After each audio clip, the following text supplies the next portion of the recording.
Hi guys, may papakita ako sa inyo. Dati-dati ang laki ng bill ng kuryente namin.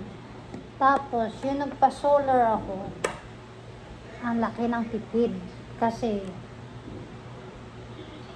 ang nakakagaan sa bulsa. Kasi yung bill namin dati, sobrang laki talaga. Pero ngayon guys, kasi nag-net metering ako, may solar ako, sobrang tipid. Sobrang. Kasi, itong month na to, ang bill ko, tingnan mo guys 15,000 yung bill ko dati.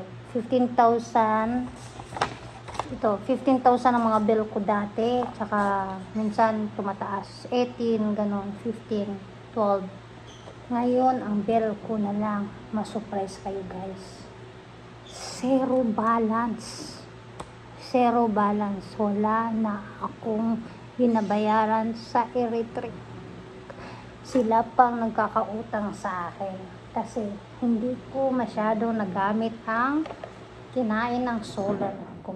So, ayan. Have a nice day. I-share ko lang sa inyo kung magkakasolar kayo. Malaking tipid.